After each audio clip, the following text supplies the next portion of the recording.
अगर आप AMU entrance में जो भी स्टूडेंट सेलेक्ट हुए हैं, चाहे वो चांस मेमो लिस्ट में या सेलेक्टेड लिस्ट में या फिर स्पेशल कैटेगरी लिस्ट में, उन सब में एक चीज़ देखें कि उसमें साफ कहा गया है कि आपका जो एलिजिबिलिटी क्राइटेरिया जो है उसको स्ट्रिक्टली फॉलो किया जाएगा। इसमें में भी कुछ भी स्टूडेंट्स कन्फ्यूजन हो सकता है, लेकिन बहुत सारे ऐसे भी स्टूडेंट्स जिनको शायद पता होगा कि एलिजिबिलिटी क्राइटेरिया उनका क्या था। आज मैं उसी चीज़ के बारे में बताने वाला हूँ, और साथ ही कुछ और भी चीज़ें, जैसे कुछ स्टूडेंट्स को मतलब एप्लीकेशन फॉर्म फिल किए थे, उसमें कुछ का डेट ऑफ बर्थ गलत है, कुछ का कुछ और गलत है।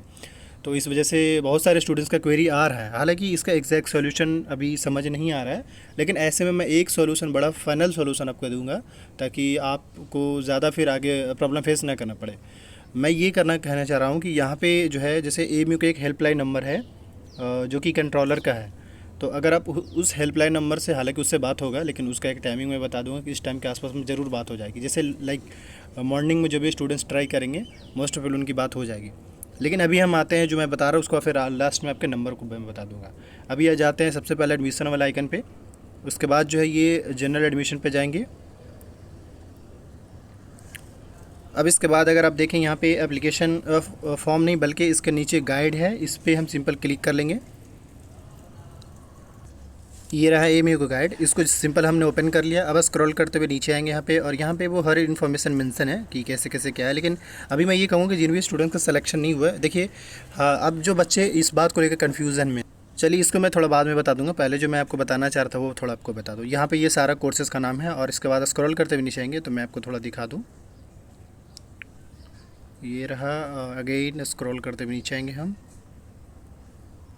यानी कि आपके जो कोर्स के नाम बताया गया ना वहाँ पे चलना है। यहाँ से मैं सीधा बैक टू बैक, यानी कोर्स में, क्योंकि वहीं पे एलिजिबिलिटी भी मेंशन है, तो वहाँ पे आपको बिल्कुल ही क्लियर दिख जाएगा।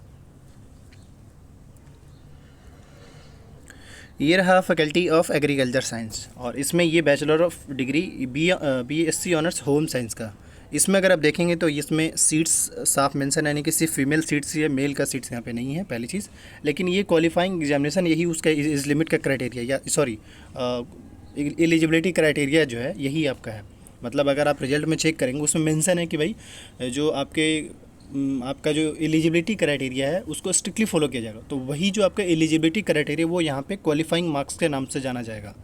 तो अगर आप बोलेंगे भाई उसका क्या सोल्यूशन, उसका सोल्यूशन ये कि अगर आपका यहाँ पे, अगर आप देखेंगे यहाँ पे समझिए थोड़ा सा, कहा जा रहा है सीनियर सेकेंडरी सर्टिफिकेट और इक्विवेलेंट एग्जामिनेशन, यानी कि आपका 12th होना चाहिए, बट एटलीस्ट जो है उसमें 55% मार्क्स होना चाहिए एग्रीगेट में, ओवरऑल में।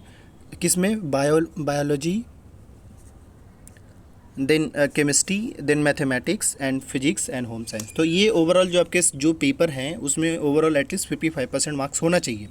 एंड इसके बाद अगेन देखें तो मैक्सिमम 24 ईयर का क्राइटेरिया, मतलब ये कि 24 ईयर से आपका ज़्यादा होना चाहिए। और सब्जेक्ट ब्रेकअप के बारे में जाने की ज़रूरत ही नहीं आपको। तो इस तरीके से मैंने आपको सिंपल एक का दिखाया। हालांकि और भी, जैसे बीएससी एग्रीकल्चर में भी सेम क्राइटेरिया ओवरऑल, लेकिन नहीं, बीएससी एग्रीकल्चर में जो 45% रखा गया। अभी देखिए कि जो बीएससी एग्रीकल्चर में 45% रखा गया मिनिमम एलिजिबिलिटी, और अगर आप इसमें देखेंगे तो इसमें जो रखा गया वो 55 रखा गया है। तो ये मेन, इसको स्ट्रिक्टली फॉलो किया जाएगा, मैं ये बताना चाह। हालांकि ज़्यादातर स्टूडेंट्स ऐसे होंगे जिनका एटलीस्ट 70+ 60+ होंगे रिजल्ट, लेकिन फिर भी ये कि इस बारे में जानकारी का होना ज़रूरी है। इस तरीके से और भी है, लाइक जैसे मैं तो अभी कुछ बेसिक का ही लिया, जैसे मैं अब 11th का एक बार दिखा दे रहा हूँ, डिप्लोमा का। तो यहाँ से देख सकते हैं 11th वालों के लिए जैसे एलिजिबिलिटी क्राइटेरिया यहाँ पे मेंशन है। अगर आप देखेंगे तो यहाँ पे एटलीस्ट 45% आपका 10th में आपका होना चाहिए, और ये बाकी यहाँ पे सीट से है मेंशन। अब इसके बाद कॉमर्स में भी देखिए तो कॉमर्स में भी सिंपल 45% का ही क्राइटेरिया रखा गया है, यानी ओवरऑल आपके एटलीस्ट 45% सारे मार्क्स मिलाकर होना चाहिए, मतलब सारे पेपर मिलाकर। इसके बाद अगर सीनियर सेकेंडरी की भी बात कर ले तो इसमें भी साफ मेंशन है, अगर आप देखिएगा यहाँ पे तो एटलीस्ट 45% होना चाहिए। तो ये कुछ क्राइटेरिया जो कि आप खुद भी पढ़ लीजिएगा।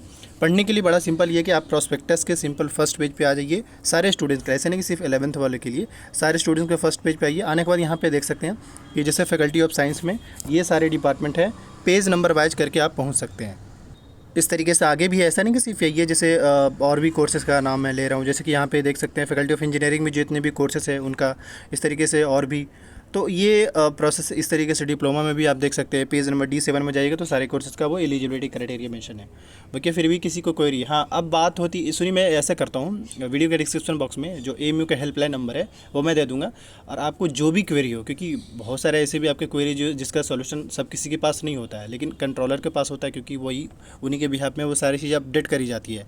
तो जो भी क्वेरी है, लाइक किसी को डॉक्यूमेंट्स को लेकर, किसी और चीज़ को लेकर, तो मैं ये कहूँगा कि जो AMU का जो ऑफिशियल हेल्पलाइन नंबर है वो मैं दे दूँगा, आप बात कर लीजिएगा। पर उसके टाइमिंग होंगे, मैं ये कह सकता हूँ कि अगर आप टाइमिंग पे कॉल करेंगे तो मे भी रिसीव करें। तो मैं ये कहूँगा कि जो उसका ऑफिशियल टाइमिंग है वो 9 AM से लेकर के 5 PM तक है, और आफ्टरनून में लंच का टाइम जो होता है उसमें नहीं होता है, बात नहीं होती है। तो ये इन बिटवीन अगर आप बात कर लेते हैं तो आपके में भी सॉल्यूशन आ जाए कि हाँ भाई एक्चुअल में क्या है। क्योंकि मैं देख रहा हूँ कि हर स्टूडेंट्स का कुछ कह रहे हैं मेरा डेट ऑफ बर्थ में गलत हो गया, कुछ कह रहे हैं मेरे नाम में गलत हो गया, तो इसको लेकर आप बेहतर है वहाँ से कन्फर्म हो। Thank you for watching this video.